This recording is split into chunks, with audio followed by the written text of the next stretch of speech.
All right, well, we're going to go ahead and get started. I'm sure there'll be some people who will kind of trickle in here and there.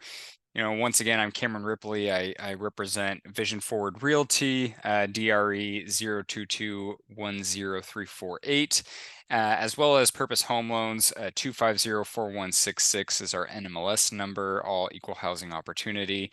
But really, we're doing this presentation because I have felt that we've had a lot of clients and a lot of first-time home buyers express concern about the current market. And I just have a lot of strong opinions about that. But also, I read a report recently that came out saying that Wall Street and private equity companies are going to own anywhere from 80 to 90% of all single family residences, all properties, basically any property out there, 80 to 90% within the next, they say within the next 3 years or 2 years. I think next 5 years potentially. Even if that does not happen, and there's no way that it does happen, at the end of the day, we all need to be asking ourselves, well, why is it that they're doing that? And the main reason is because they understand appreciation, equity growth, how to, take advantage of basically the market. And so in this presentation, we're going to be talking a lot about that. Go ahead and share my screen here. So once again, we're Purpose Home Loans and Vision Forward Realty. Thank you for joining us today. One of the main things we're going to talk about is purpose and vision, because everything starts with purpose and vision, right? A lot of people have read the book that Simon Sinek put out there about start with the why, but everything does start with the why. I'm not going to sit here and say that everyone's goal should be to become a multimillionaire. I'm not, this isn't like a network marketing thing where I push that everyone should be pursuing passive income, but it's up to you. It's up to you and your goals that you set for yourself. And you need to be very specific about that. You need to be specific about what drives you. What are you going to accomplish in your short-term goals, your long-term goals? And I'm not just talking about physical fitness wise, I'm talking more income, lifestyle, whether you're planning for retirement, whether you're planning just the next few months, how you're going to pay your bills, how you're going to set your family up for success in the future. I think you need to plan this stuff because it's going to help us better represent you if you do choose to allow us to help you, or as you go to pursue different opportunities in real estate. You're going to know what to look for. You're going to know what level of risk you want to take. You're going to really know how to focus in on what you need and stay focused in on it. I think one of the biggest things I've seen throughout the years with real estate investors or anyone who's interested in that is they set the goal, but then they kind of forget about it and they jump on the next thing that hits them in the face, and they completely forget their goal. I was the same way. I wanted a bunch of rental properties, bought my first house, and kind of got segued and distracted. But you have to set that goal because it reminds you as years go on, hey, what am I trying to accomplish? And this is definitely a long-term play, not a short-term play when it comes to real estate, but it can seem kind of short-term.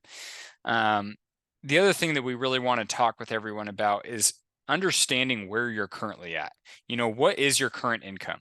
How much do you currently make? Do you need to make more money? What's left over after all your bills? Obviously, a lot of these types of questions, I would write down somewhat of the answers, and then I would meet with an industry professional. We are Purpose Home Loans for a reason. We love to help people kind of figure out what's your ultimate goal and how do we help best get you there as quickly and safely and securely as possible, right? And some of our clients, they think that they need to make more money. They think that they need to save more money, And a lot of times we can sit down with them and show them how they can take whatever they currently have, maybe save a little bit more, and then use equity and leverage equity to accumulate more. And we're going to talk about some specific examples as to how to do that. And we're going to do some deal analysis in our local market. But one of the main things you really want to look at too is, hey, where am I at? How much money do I currently save?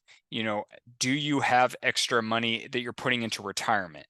You know, what what are your options that are available? Do you already own a house? Do you have equity in the house? What is the time that you have available? Vision Forward Realty also offers property management. And sometimes people will look at different deals, or they start to look at deals and they get really excited about real estate and they realize it is a full-time job to sit and evaluate deals. It's a full-time job to have to put offers together. where you're trying to get a deal, you submit the offers, they get rejected.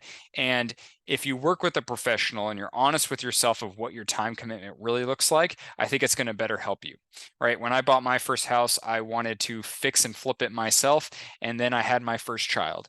And then also real estate really took off for me as a realtor, and it became a huge distraction. And I honestly could not do it. So we have to be really honest with ourselves, but that it helps those in your sphere. So if you put someone to work for you, it helps them understand where you're coming from. It helps them understand, how do I best help this individual? If someone came to me and said, I have no time to look at deals, but this is really what I want to accomplish, I'm going to say, okay, I think that this is the areas we need to be looking at and the types of houses. I'm going to send you those houses specifically, or those deals specifically. And then let's set up a time, a specific time every weekend or every other weekend to go look at these deals. Versus sometimes people are very flexible and they can just sit on Zillow or whatever, LoopNet, and they're just evaluating things themselves, but then they need someone to make the arrangements for them, right? We need to figure out what is best for you. And that starts with you being honest with yourself and then setting up a time to talk with us. Some of the key terms and misconceptions, this is always something that we have to start off with. So first of all, obviously this presentation is made for first-time homebuyers as well as seasoned investors for a reason. We start with equity. Equity is literally the difference between what you owe and the current value of the house, but it's unrealized. So this is not free money. I get that there are a lot of seminars out there and they have their reasons why sometimes that they say this is free money that you're sitting on. But for my purpose and the way I like to look at it is, it's not free money, but it's unrealized money. It's unrealized potential that you could have in something else if you strategize properly. But you have to be careful with it. It is not free money. And I do think that's incorrect to say that. But I think a lot of times people forget how much equity they have and how they can use that to their advantage. To the right of the screen, we have appreciation. People forget so much about appreciation. We get so many first-time home buyers and other buyers who will tell us, I think I'm going to sit back and get an apartment to save money because right now my mortgage payment is going to be so much more than how much I'd rent. I might as well save the money for a good down payment. But what they also forget is it's the price that you're going to pay by waiting, because appreciation is natural. Appreciation always goes up. Right now, the current statistic is around 7% for our area of California for appreciation. We look at it from a 10-year or a 5-year standpoint. You may have some years where it grows by 10% and other years where it only grows by 4%. But on an average basis, it's around 7%. For, if anyone wants to get specific with it, with inflation and you factor that in, it's around 5.7%. So that's always what I like to look at whenever I'm evaluating things. And I always look at it from a 5-year standpoint. Let's be very clear about that. It's a 5-year look at it. It's not year over year, because things change. Markets improve dramatically and rapidly, and then you have a huge increase, right? 2020 to 2021, you had about a 10% to 12%, in some markets, 20% appreciation 1 year, right? Then it went down to more like 8 or 9% in 2022, and then, dropped, maybe some markets were 4%, whatever it may be. The main thing with appreciation that I like to look at is the area you're in, and to realize that it's stable. I do get a lot of clients, and a lot of us have had this experience working with clients where they say, hey, I think I want to wait until prices drop.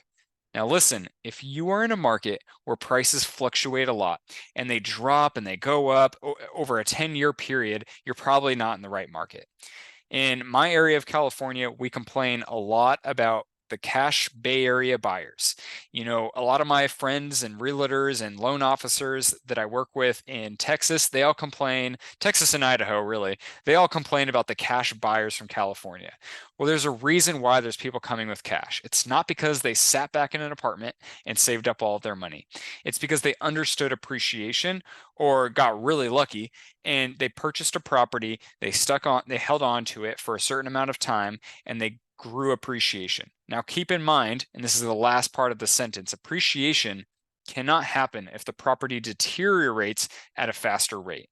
One of the biggest things I've been trying to talk to a lot of the homeowners I've worked with is just regular maintenance, upgrading your house, right? I think it's great that you're paying off your mortgage. I would put less money towards paying off your mortgage and more money into maintaining your house and keeping it updated, because yes, you could have 5.7% appreciation, but if you have a house that has a leaking roof, a lot of pest work around it, whatever it may be, a lot of problems, it needs a new water heater, you're going to quickly lose your appreciation, not just because it's the cost to replace that stuff, but because you're going to freak out a lot of buyers, and then your buyer pool is going to go down. The more updated you can keep your house, the higher your appreciation can be, right? I'm going to drop right down to the bottom right of the screen. So building equity. Building equity is different than appreciation. It's different than um, paying down your mortgage. I think it is great that you're paying down your mortgage, but building equity is adding value to your property, right? It's making sure that I'm in a good area, because I can't necessarily change the area, but I can change the house.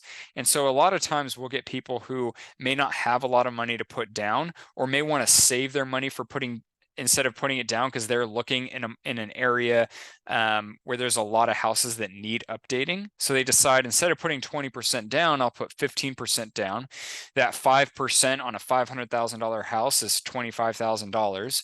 And so I'm going to put that towards the house, and I'm going to build equity. I could always refinance later and remove something called, to the bottom left of the screen, mortgage insurance. So PMI, with different loan types, it's something different, but essentially it's a way for the bank to protect themselves in case you default and they need to foreclose on the house. That insurance will cover the difference if they sell the house for less than it's worth. So PMI, the thing is people get very freaked out about it. And we do get a lot of customers who say, oh, you don't want PMI.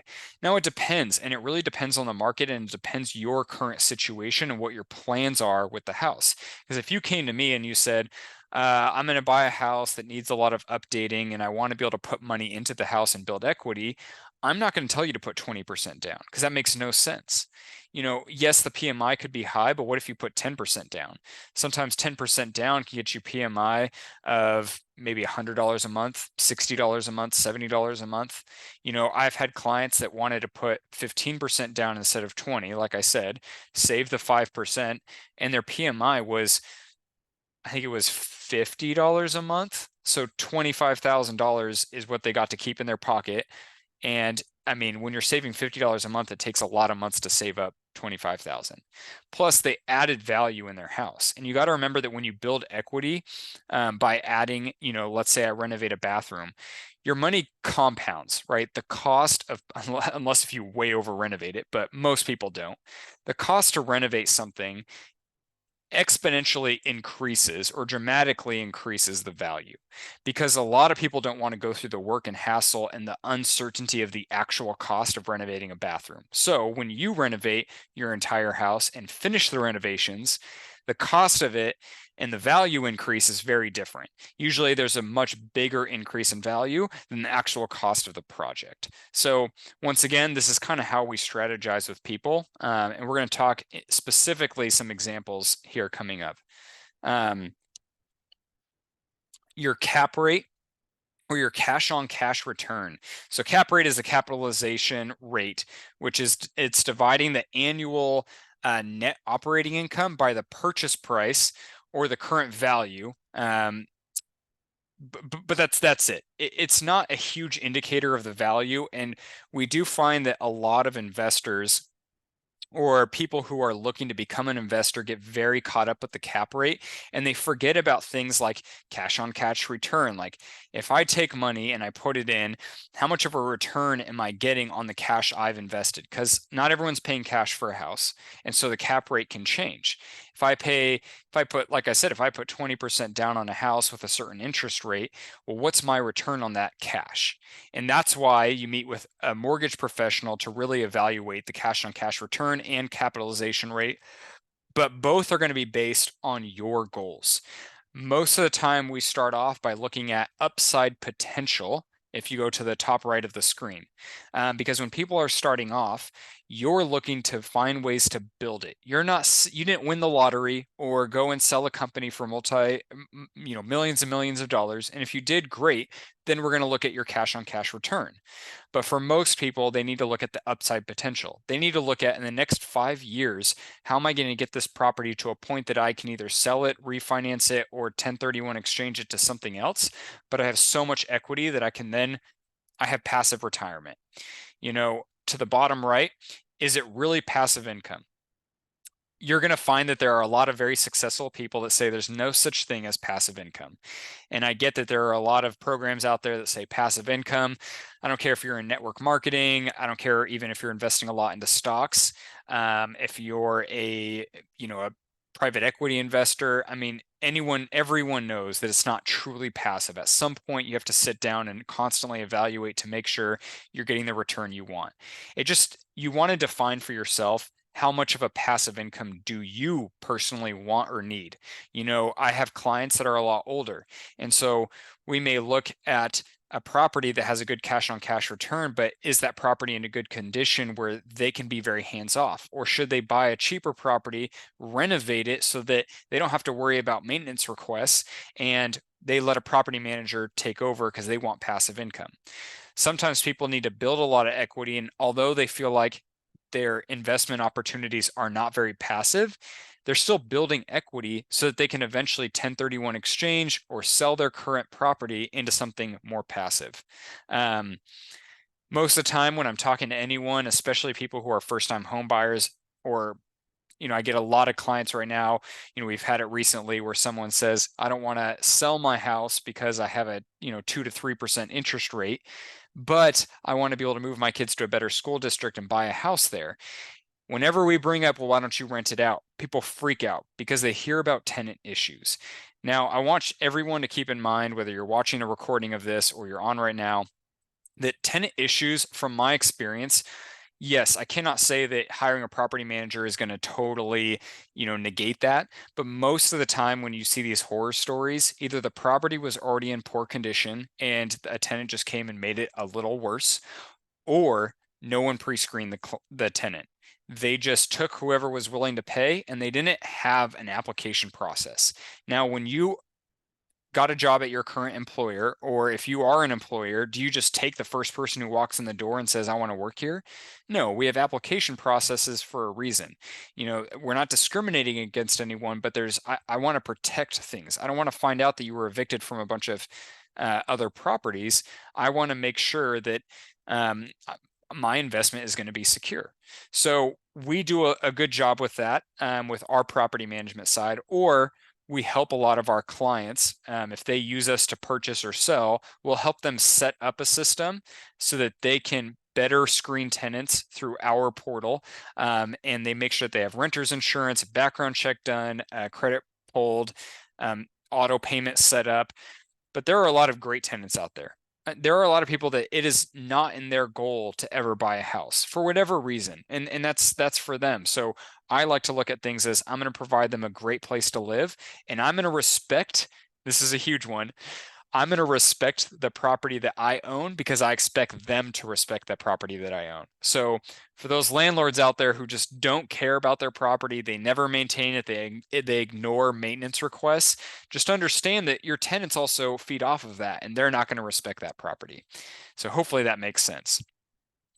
Just starting, whether you want to start small or go big, I think a lot of times we get people who immediately think that, oh, this is my first investment opportunity, or my first time buying a property. Don't I need to start off with something small? Don't I need to start off purchasing a condo, a 2-bed, 2-bath? Most of my first time home buyers that I work with, I'm okay with a 2-bed, 2-bath, or I'm okay with a condo. Well, it depends on what your goals are. It depends on your current situation. Because if I can tell you right now that you can easily afford and it fits in your goal set to buy a 4-bed, 3-bath house, and I'm going to show you how, with appreciation, the higher price the home is, the more your equity is going to grow faster. And I'm going to show everyone that. But for some people, maybe because of your current situation, you have to start small, but let us help you plan how to grow that. So once again, it's just, it's up to what your goals are and where your situation is. Really briefly, I think we get a lot of misconceptions about different loans that are available, and especially when we talk about down payment. So if you're a first-time home buyer, conventional loans are 3% is the minimum. When people say, oh, I want to take advantage of my first-time home buyer benefit, that's your benefit, is that you have really high mortgage insurance and you can put 2% less down. There are a lot of down payment assistance programs. There are some grants, but not a lot. And the grants are very small, but really your qualifications can be a lot less too. There is special programs through Cal HFA, Cal HEFA. You'll hear about that. There's the Dream for All program. I would really talk with someone who understands equity and understands appreciation and understands your goal, because for most people who really want to have generational wealth through real estate, the Cal HEFA program is not for them. And there are reasons why, but might as well talk to someone and see if it's a good option or not. A lot of my clients who think that they need that program don't actually need that. I'm just going to throw that out there. They can do all kinds of other creative things, like taking advantage of a couple small grants, maybe a little bit of gift funds from their family that they might gift back to them later, or they just take advantage of a tax refund and they use that as a down payment. And so yes, there's 5%, there's 10%, obviously 20% and more, you remove mortgage insurance. With USDA, VA, and Section 184, which is a Native American loan available for a lot of people, that comes with either, I think the Section 184 is a 2.5% required down payment. But VA and USDA can be 100% financing, sometimes even a little bit more to cover closing costs, but none of those come with mortgage insurance, which is, it's a huge benefit if you're trying to build equity.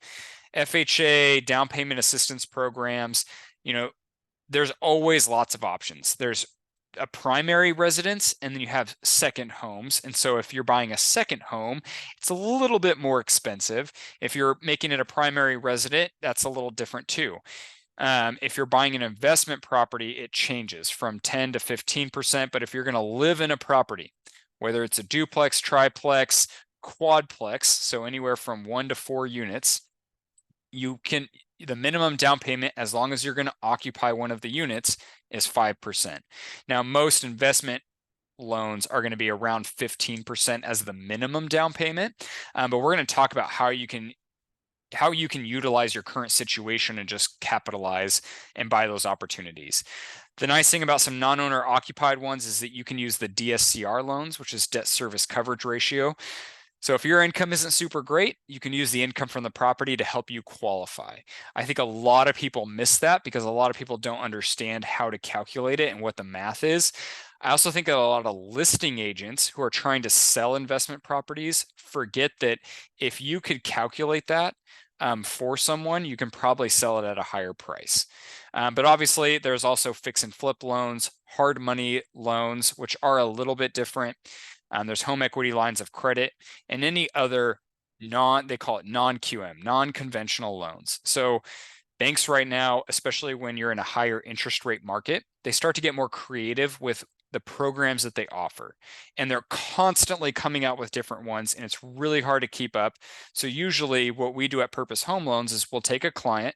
We like to not give you all the information, but we like to have a first conversation where I can find out where your situation's at, what your goals are at, where your goals are at.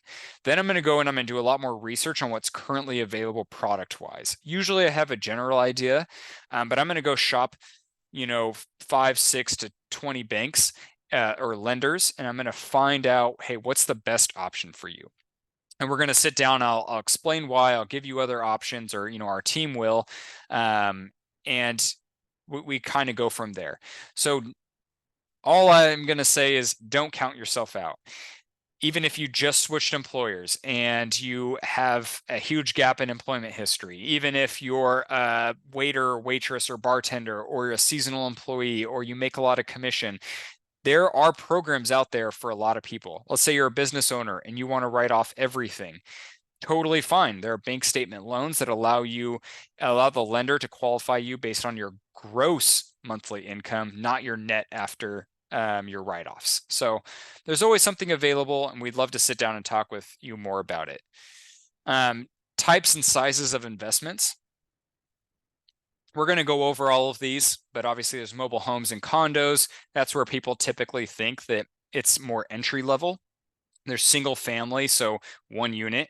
And there's 2 to 4 units, and then I specifically go 5+ because according to Fannie Mae, Freddie Mac, and basically the guidelines, it's a residential purchase, 4 units and below, and then it becomes more of a multi-family purchase when it's 5 units plus, and it changes certain qualifications where lenders can sell the loan on the secondary market or not. And then of course there's commercial and then land and storage. So mobile homes and condos, the upside, low initial cost for your investment. Every once in a while, we do meet with people that this is where it's a good start for them. It's less cash to renovate a property because it's smaller properties. What's nice is the HOA does handle a lot of maintenance. If you find a good HOA, you can leave yourself a little bit more cash to purchase more properties. In some markets, you'll find that going from a condo to a single family home, and when I say markets, I mean areas. Let's say San Diego. If I go from a condo to a single family home, we're talking like $500,000 or $600,000 in price difference. And so I can probably acquire, over the next couple of years, more condos than I could one single family residence. Well, then I got to look at, hey, what is the appreciation on condos, and does it make more sense to do that? And once again, you have the ability to leverage the equity for your future property growth. That's going to be the same for any property. Mobile homes, right? That's a very unique one. It's a very intricate because it's specific types of loans. Sometimes it's good, sometimes it's bad. We can always talk about it. It just depends on, once again, your situation. I would just say most of the time, our clients who think that they need to buy a mobile home are actually way more qualified for a condo or a regular home, just because of the fees associated with purchasing a mobile home. Downside, of course, less return on your investment due to the HOA fees. You're lowering your buyer pool because it's usually anywhere from $100 to $300 to $400 a month as an HOA fee, which other buyers have to count that against themselves for qualifying. So if your HOA every couple years increases, well, that's ruining your equity growth as well because your buyer pool goes down. Potentially, obviously, if you're in a really hot market, it may not make a difference. But also, if I decide I want to rent out my condo, my HOA fee is going to eat into my income, right? Possibly less appreciation, usually less appreciation, possibly higher turnover. So whenever you get tenants in there, we have found that with condos, it's more like an apartment. And so people will move a lot more. So you're going to have more vacancy rates or higher vacancy rates. Appreciation is a percentage. Remember that. And we're going to do some examples. So if appreciation is 5.7%, you buying a cheaper property just because you think you want to start there, your growth potential is a lot smaller because 5.7% on 100,000 versus 200,000, it's a double the growth. And we'll show you the math if that doesn't make sense to you, but it's pretty easy to look at once you look at it. Single family homes, the great thing is people will pay a lot more money if they have a little bit of a backyard and if they have some space. So you have higher rent potential, higher buyer pool when you want to sell, and if you're looking at a value increase, right? Because there are just more people who want a regular home. You have steady appreciation, just across the board, steady appreciation. You possibility to add ADUs and JDUs. So certain times we have clients that need a certain income. It can be a little more labor intensive to find the proper property, but we can always look for some, make sure that we check with the county to see if you can add an ADU, figure out the financing or how much it's going to cost to put it in. And then technically you have 2 houses on one lot. And so your income potential can be a lot higher. Just once again, it is a lot of legwork to find those opportunities, but they're out there. There are a lot more loan options available for these for regular homes. You do have a higher tenant pool as well. More people are looking for homes to rent because there are not a lot of homes available for rent. Lower turnover rates, of course, because people remember, and I have horror stories of people saying, it was so hard to find my rental. They do not want to have to leave when it's a single family home. Downside is, it can be a higher cost to renovate, per unit. But then there's ongoing maintenance fees, of course, if you don't renovate before the tenant moves in, if you're looking at renting it out. 2 to 4 units. So we're talking duplex, triplex, and quadplex. Now, not a halfplex because that is its own thing, but a duplex, triplex, and quadplex.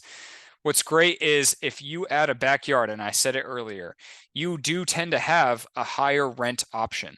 If I take a triplex and you have one person upstairs, but the rest have their own little backyard, oddly enough, because there's not a bunch of people around them, that unit tends to rent out for more than a regular apartment complex does. Obviously, if apartment complex has a gym and a pool, that might change. But what's nice with the 2 to 4 unit, especially for some of our buyers who have a lot of money saved, but there are some issues with their income. Maybe they switched employers, laid off, whatever it may be, or seasonal work, or they just don't quite make enough for the single family home. This is a great option because you can do a debt service coverage ratio. Essentially, you can use the income of another unit if you're going to occupy one of them, and you can use the income from the other unit to help yourself qualify. These are a little bit higher priced because there is a lot lower of an inventory just because there is more potential. Remember, we always want to look at, what's the potential and make sure that the potential matches your growth plan. Like, what is it that you want to accomplish? Because that's what we're going to look at. And like I said, we're going to go over some examples so I can really show you why. But just keep in mind, in most markets, the inventory can be a lot lower. They can be a little bit more dilapidated. I have found that when people are going to sell, especially in California, they've inherited this property or they've had it for too long and they're just tired of the maintenance requests because they never kept it up or whatever it may be. And that's what you're looking to buy. But like I said, there's a lot of upside potential with that as well. The downside is lower inventory. When you're purchasing it, a lot of listing agents will tend to go purely off cap rate, and it doesn't always make sense, but we're going to go over some examples of how you can still grow those opportunities. A lot of it really you have to look at what is my potential to increase the rent or not. And if there's no potential to increase it, then either I'm sitting on a ton of cash and I just want a cash on cash return and I'm going to buy and hold it. Otherwise, I'm going to go look for an opportunity somewhere else. Okay, 5 units and beyond. Okay, some of these are going to be obvious. You're going to need a lot more money to put down. They're going to have a higher cash on cash return because it's more doors, it's more opportunities. I'm going to show you in another example as well. You do have higher appreciation growth because, and same thing going back to the duplex, triplex, quadplex, you can control a bit more of the appreciation growth or the equity growth, right? The total value of the property by controlling the rent. And so when you can increase the rent, when you can increase the operational expenses, if you can make that net operating income, so right, your income after all of the expenses to maintain the property on a yearly basis, if you can increase that, you're increasing the value of the property because you are increasing the cap rate, and therefore, or not increasing the cap rate. Basically, the cap rate, it's a multiplier. So I'm going to talk about a strategy here soon on how you can get to these units, but it is obviously something that I think a lot of times people hear and they think that's impossible.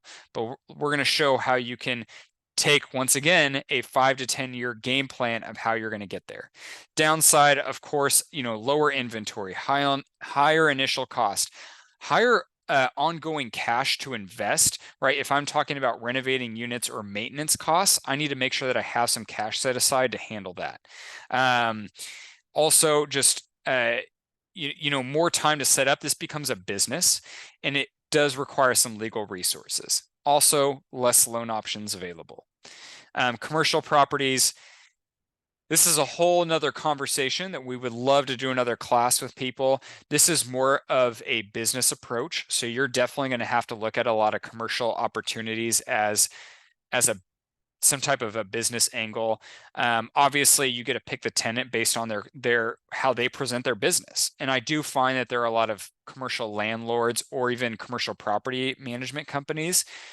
Whoever's willing to pay the rent gets the property. And some of the better ones out there will be very particular about who they put in each let's say unit, because they want to increase the value of the whole complex, but also they want to make sure that that person has a business that is going to last. And a lot of times people just pick whoever and the business falls through and then you're stuck. So the nice thing about it is, once again, you can use a debt service coverage ratio. Right now, rental rates, tenant rates for commercial properties are super, super high. I don't know if that's going to come down. I do believe in the office space it will, because it just doesn't quite make sense. But you do have a steady increase in that space. So a lot of upside potential, a lot of less demand. And the market is changing. You do have a higher down payment. These are 15 to 20% down, sometimes 25, sometimes 30% down. It really depends. Land and storage. I love this slide because it's so true and everyone thinks, oh, it's easy. Listen, this is a great thing about it is you have to look at it as a business. Downside of it, you got to look at it as a business. You can't just start a storage facility and think it's just going to be this huge cash cow. You're starting a business and it's a storage facility. So syndication and real estate funds. This is something that we only talk briefly about because I think a lot of times people think, oh, if I just get a bunch of my friends and family to give me money and to invest with me, I don't have to do any of this, a syndication and setting up, SEC regulations and finding a syndication attorney. Yes, you do. So just be very careful about that. It is possible. And so if anyone is interested in really pursuing that, we can always set you up with a syndication attorney and that can really help figure that out. And then we can help you grow that from there and really analyze a lot of the opportunities. But once again, you're looking at becoming a fund manager, which is a job. So once again, when we're talking about passive income or not passive income, you just kind of have to look at, is this really a passive thing, or am I just trying to grow really fast, right? There's a specific person who would want to take that on. Yeah, so the fun part, transitioning or transferring wealth. So equity gains, obviously, as you're growing your equity position, it's the best way to leverage money, right? I think a lot of times people think, well, I'm saving money, so therefore I'm going to use that money to buy a house. But they forget that with appreciation, with you adding value, with you increasing tenants, you get an increase in value, which we're going to show over a certain time period. And that's going to be just how you can grow that equity. Now, that equity, either you sell it and you use it on another property, or you can borrow against it, which is why, once again, this is not free money, and you can borrow against it to buy better opportunities. This is where, like with Purpose Home Loans, we really like to sit down with our clients to try to figure out what the best option is based on current interest rates, what type of loan products are available. But we've already kind of talked about appreciation, adding value, 5.6% annually. You can always add value through upgrading, and that definitely compounds. And then, of course, a 1031 exchange is a very misunderstood concept. It's deferring your taxes. So if I sell a rental property and I need to invest it into a like kind opportunity, whether another rental property in real estate, or and I would talk with your CPA, because I'm not a licensed CPA and I'm not giving you tax advice, or you can try to transfer it to a REIT, real estate investment trust. There are a lot of different things you can do, but you're transferring your tax liability. I would say, if you're very confused about this, buy your property, then get a CPA, and then have them really educate you about it, because there are huge advantages financially in doing this. Especially, we've had some high income earner clients buy a property that was their first investment property, and they were able to take certain write-offs that allowed them to get a lot more of a return the next year from their taxes. And then they were able to 1031 exchange to another thing, plus take that return from their taxes and put that in and buy a bigger opportunity. But once again, it takes a lot of planning in order to do that, and a lot of other team members, right? We need the CPAs out there. Loan programs and investment strategies. There's wealth building, first, second, third purchase, right? Our goal is to really sit down with people and try to figure out, okay, where are you at? How do we get the property where you can get the best appreciation in order to hit your ultimate goal? And so a lot of times that means buying a property and either selling it or borrowing against it to keep moving to the next one and the bigger one. And I'm going to show you how I've known certain clients have done this, right? Sometimes people think, oh, I can never buy a $1 million home. Well, when you start off buying something and you allow appreciation to take effect, you build some equity over time, you can keep upscaling and transferring that equity. And we're going to show you how to do that though. Short-term and long-term loan programs. Once again, this is just evaluating what is your goal. Do we look at a fix and flip loan and then refinance? Do we look at, hey, do you do down payment assistance now so you can start to get appreciation in your home, and then use that equity to put 20% down on your next home or whatever it may be.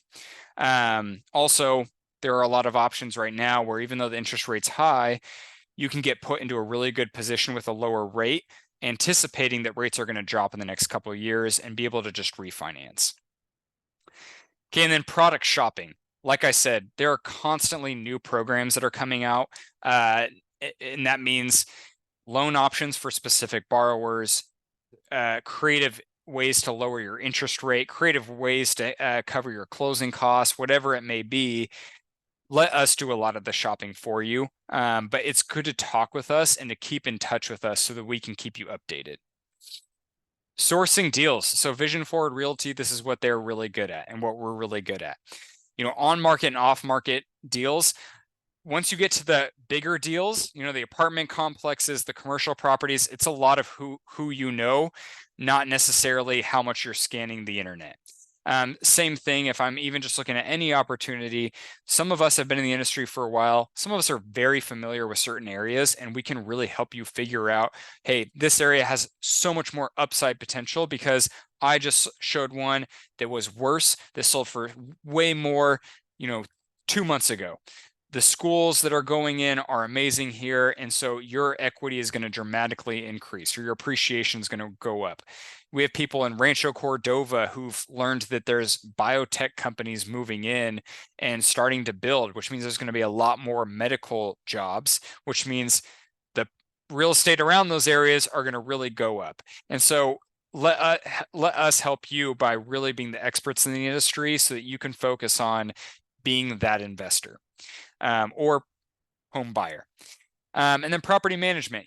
We help in multiple different ways. We either help find you the tenant. We help with the entire process, from anytime they have maintenance requests to handling billing and whatever it may be, or we just set you up with one of our systems so that you're prepared to handle it yourself. Okay, my favorite part. We're flying through this. So the deal evaluation. This is a condo listed on the market right now. It is listed for $308,000. It's 6 days on market. I try to fit as much as I could in the body without a ton of writing. So 6 days on market. We have found that if a property's been on the market for about 7 days or more with no offers, it's a good opportunity to come in and get a deal. But don't forget that just because someone has listed this property at this amount does not mean that you need to come and lowball them in order to get a deal. We need to look at the comparable sales in the area because we're thinking about future growth here. We're not thinking about the now. People who think about the now say, they fall for the scam where someone says, okay, I'm going to list this property for $350 and let you take it for $325, even though I know all the comparables only support $310, right? Let us look at the deal and say, okay, this has been on the market for a little while, so let's try to get a credit to cover closing costs. But I'm telling you, comparable wise, there are a lot more homes, and in this area, I know specifically, that have sold condos for 325. So you're gonna buy this with a lot more upside potential. But this is a 2-bed, 2-bath, 890 square feet. HOA is 340 a month, pretty common in this area.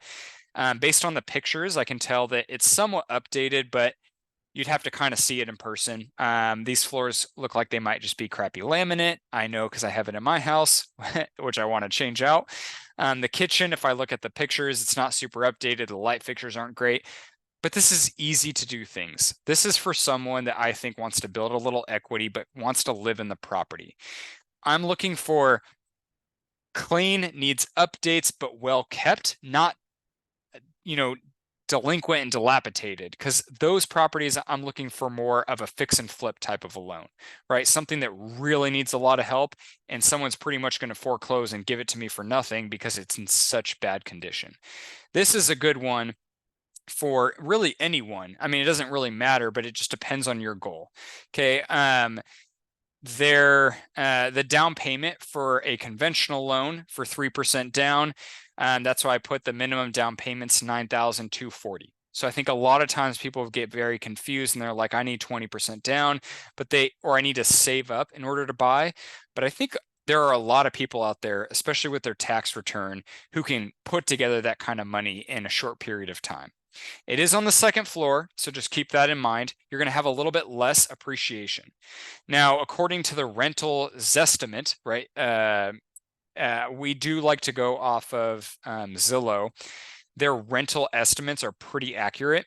When you start to get to duplexes and above, it confuses it with a single family residence, doesn't really recognize that it's a duplex or triplex or whatever. But the Zestimate are pretty accurate because it is pulling from other rentals in the area, and for some reason it gets more specific. Whereas the Zestimate for the value, it's looking at bedrooms, bathrooms, and square footage. It has no idea that this is on the second floor. It has no idea that the HOA is 340, and it doesn't factor that in. So with a rental analysis of $1,900 a month, I mean, that can be pretty good. I like to factor in with a property like this 4% appreciation. It is a good area. It is relatively quiet. So 4% per year over 5 years or after 5 years, your new value is $374,727. It is not 25% times the purchase price, or 4% times 5. So what is that? 20% times the purchase price. So appreciation is year over year. So it's 4% times the purchase price, add those together, then another 4% times that amount, add those all together, right? And so that's why you're getting to that much equity. So this is what I like to tell people is over 5 years, maybe you haven't paid down your mortgage that much, but you probably have around 10,000 in equity. Maybe you put a little bit of value and you increase the value by updating the light fixtures. You redo the cabinets or countertops or paint them or whatever. You make it more updated and just a little bit more appealing. Put a little bit more equity into it. Don't put extra money down towards your mortgage. I mean, you don't have to, and you can if you want. But you're going to have just an increase in value. Now, instead of saving money every single year to try to get 100,000 towards another house, which you can do that as well, but you're going to have 74,000 in equity. Actually, you're going to have around 80,000 in equity if you didn't pay down your mortgage. So that's how people can then transfer that to something else. I looked at this other home. This is close to my house. This is in Roseville. This is not quite an open concept. Once again, it looks like it's move-in ready. It's got new carpets, which isn't super appealing because everyone likes luxury vinyl planking. Just a lot of white countertops. So it has room for some upgrades. It has this weird backyard where the garage is in the backyard on the wall. I don't understand that. Whenever I see stuff like that, I think good opportunity for you to get a better deal on the house, because that's going to throw off a lot of potential buyers. And that's what sometimes we like to look at, but what most realtors won't do, and I'm not knocking any realtors, but this listing agent should get a quote for fixing that and advertise it, because most people are going to look at this and say, well, how do I get rid of this? If you can see on the camera or the small picture, it's a garage in the backyard. Um, I'm sure it's so that they can pull a car all the way through or something, but it's unnecessary. And so how do I fix that? How much is that going to cost? If you can provide that answer, it's easier for buyers to make a decision. Once again, 6 days on market, typical house. There are 2 homes that are listed for less close by. So once again, this is vacant. And so if I'm looking at this from a negotiation standpoint, one, I'm going to point out that there are 2 homes listed for both. I think they're both listed for $499. This is also vacant. That means they're paying monthly payments on a house that they don't live in. And so I'm going to try to use that, for me. But I'm not just going to jump on this just to jump on this, right? I would look at this as I'm going to get my deal at 480 or 485 or get a credit to cover my closing costs so I have more money in order to make the renovations. But if I don't get the deal, I'm going to walk away and go for something else. And that's where I think a lot of home buyers make a huge mistake, is they either want to get a deal when the listing price is the deal, or they just want the house, right? And they get too emotional about it. And remember, even though you're a first-time home buyer or you've bought before, you're rebuying, you're just trying to live in a house, still consider yourself an investor, because it'll help you make better purchasing decisions. But yeah, minimum down payment. So we're looking at the 3% conventional, obviously VA. You could put 0 down. Then there are down payment assistance programs. We're talking 15,300. So even if someone over here bought this house, it might have 4% appreciation annually, but you want to look at that over a longer period of time. So I'm not saying that you wait 2 years and then sell and then buy this house. You might be able to, though. So that's why some of our clients, it's a toss up. We tell them, you buy a house like this, but we're going to time the market as best as we can. So that might be 2 years, you sell and transfer your equity to this other house, or it might be 3, or it might be 4, or you might have to wait the full 5 years. But you can transfer the equity and you can purchase this house instead of saving that amount, or a lot of people can save that amount. The rental Zestimate is $2,500 a month. That actually kind of blew my mind. And I did look and verify that there are a lot of active listings similar to this for $2,500 a month. So average appreciation in this area specifically, 5.7%. So after 5 years, remember, we're looking at an increased value of $672,890. That is a huge difference from 510. If I go back to this house, it wasn't that big of an increase. Well, why was there such a big increase here? Because the more money, and it's expressed as a percentage, just the higher equity and higher appreciation increase.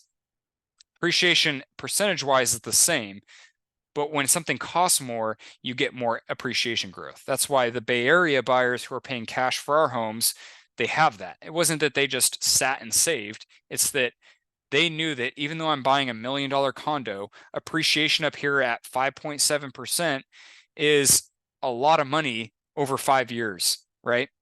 So here's another one. So this is a good one, because I find that a lot of times investors want to buy these houses. They want to buy the small ones that might seem a little crappier because they think, oh, that's going to be a rental.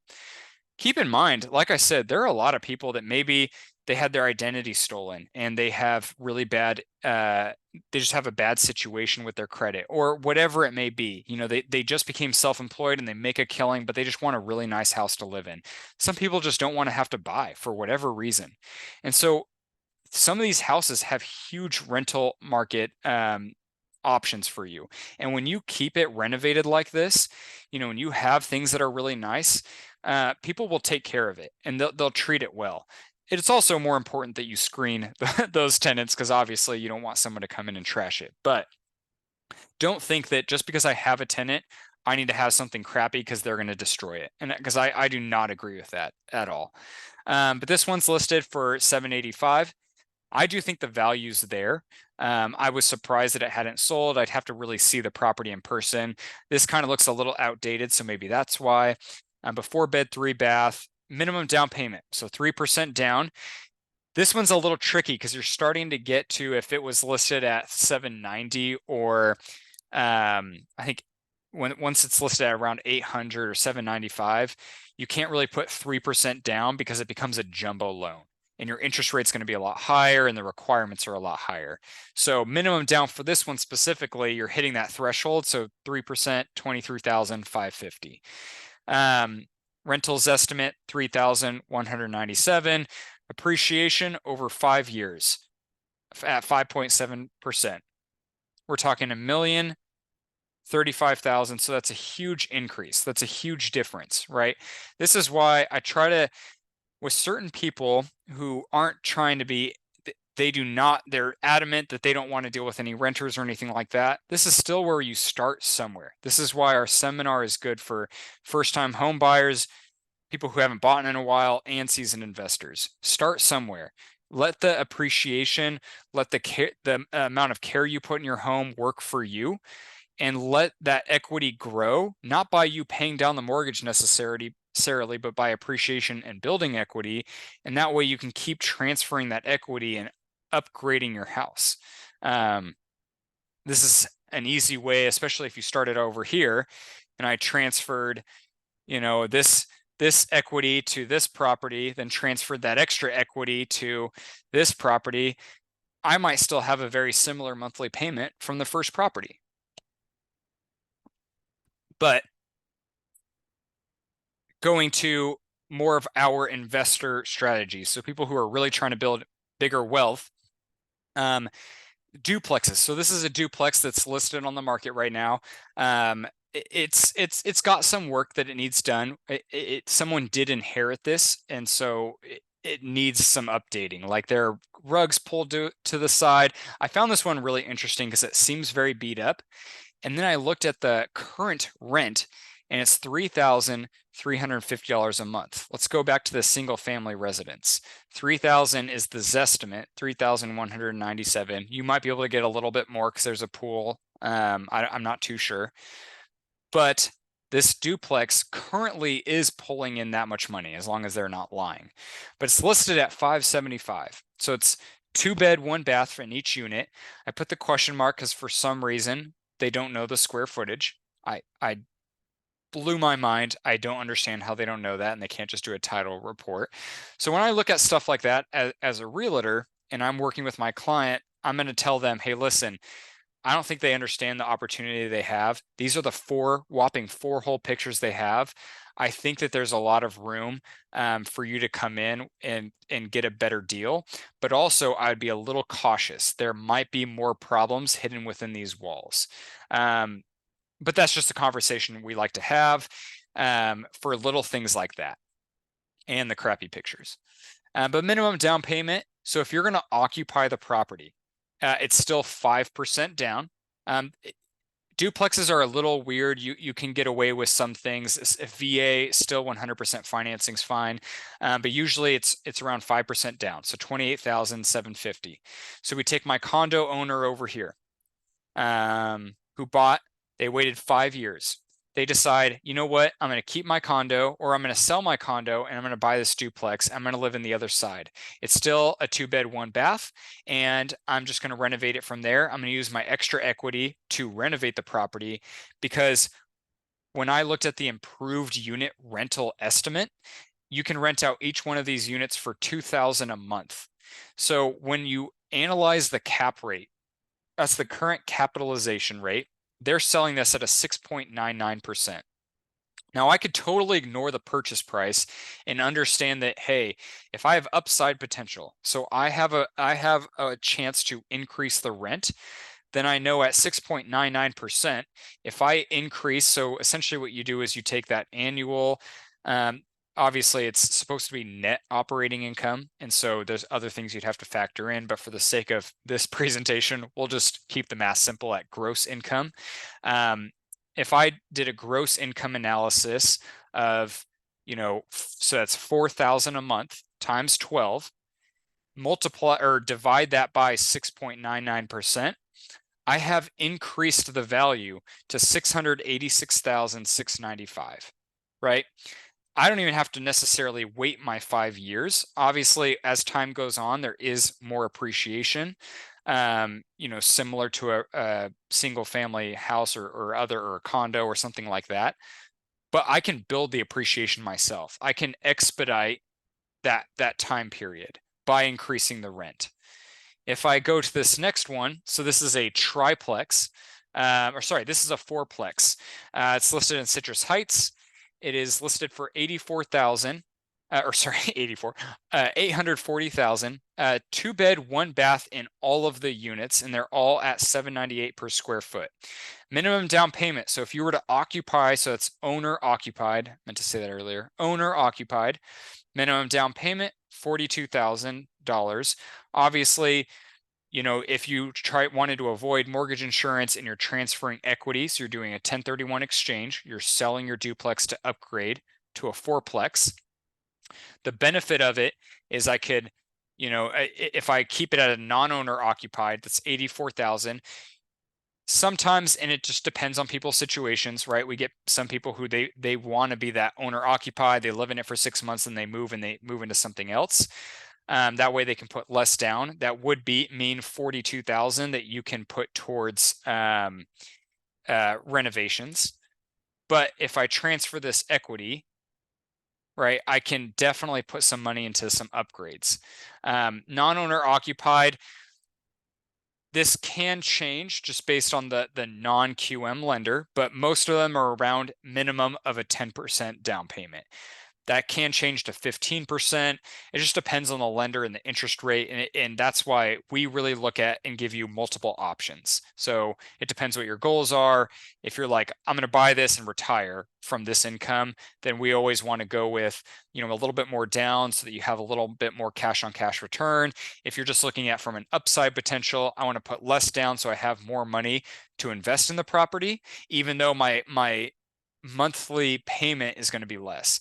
The nice thing about this kind of stuff is you can use the debt service coverage ratio loans. So you can use the income from these properties to qualify a loan to purchase the property.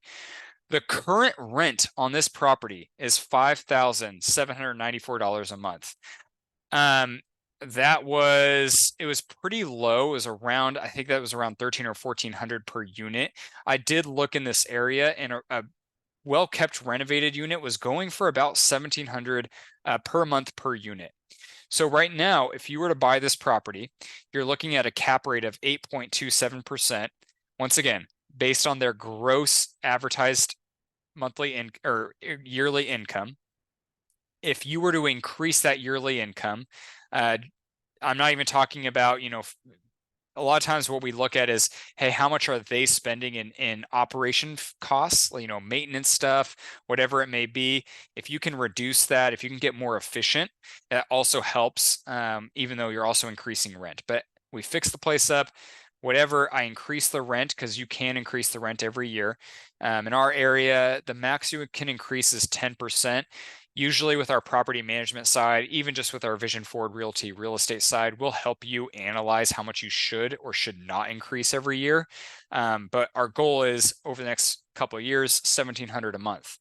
That means that with an 8.2%, 8.27% cap rate, I've increased the value to $986,698, right? Big jump. I now have over, what is that? I have about $200,000 in equity after my down payment, plus any extra appreciation. I'm just talking about growing it based on increasing the monthly payment, not just increasing the value in the property.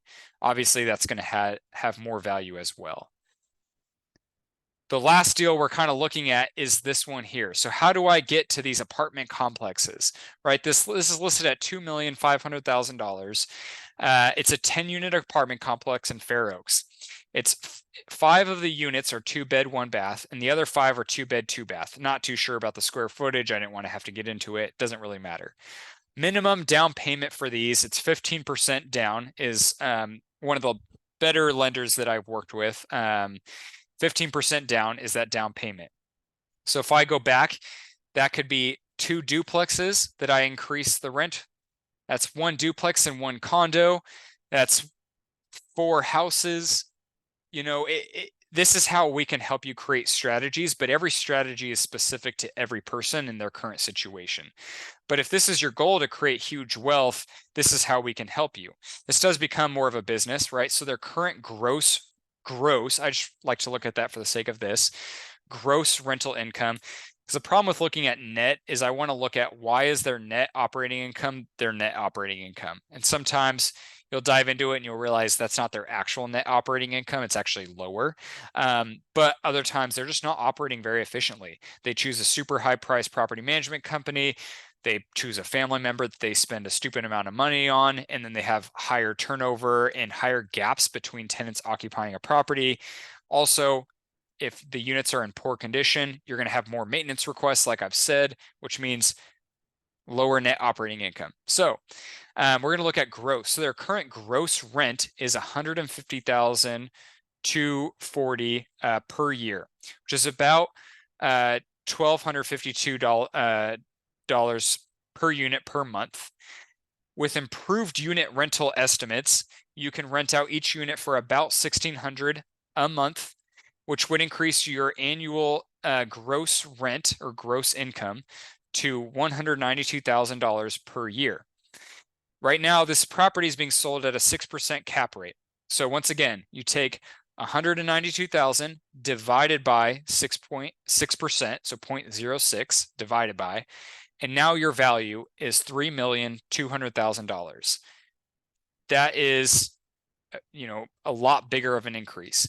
I've known many people who bought an apartment complex, did this, and that was their first $1 million deal and sold it. Obviously, you can't just sell it and pocket that cash because you get capital gains, but there's different strategies you can take. This is what a lot of real estate investment trusts, a lot of companies have made this their business to do, to buy properties like this, to fix them, to renovate, to increase the rent, to increase the operational cost, and sell them as a business. The nice thing about that is they kind of show you how to do it as an example. You can definitely look at a lot of other apartment complexes in the area, see how they operate, and do the same thing. This isn't like you're reinventing the wheel and recreating a whole new product. This is just something that is very doable, but it's based on your goal. Sorry if you hear my baby yelling in the background. She's ready to play with Dada. So this is how we help create your wealth growth plan, right? We look at a lot of these opportunities, and we try to build based on whatever your goal is. This apartment complex is for a lot of people is not their goal, but they want to be able to leave their family something. They want to be able to have a lot of equity and appreciation for when they do retire and get old, because they did not save enough for retirement. And so they want to be able to borrow against that equity or do a reverse mortgage if they needed it. Sometimes people, they just want a little bit extra passive income, whatever it may be. But really, we want to meet with you and help build your plan, because as you've seen or as you're watching this, it gets very complicated and everyone is very specific, and we love taking the time. So whoever invited you, whoever showed you this video, whatever it may be, please schedule a time to talk with them. You don't have to just email us, but if you want to email us, feel free to. Otherwise, we'd love for you to plug in. We're going to do another one of these in about a month. We'll analyze more deals and get more specific with certain things on the market. That way we can best help you. And also, please feel free to email us if you have anything specific you want us to talk about. Otherwise, thank you very much for joining. I'm Cameron Ripley, and have a good night.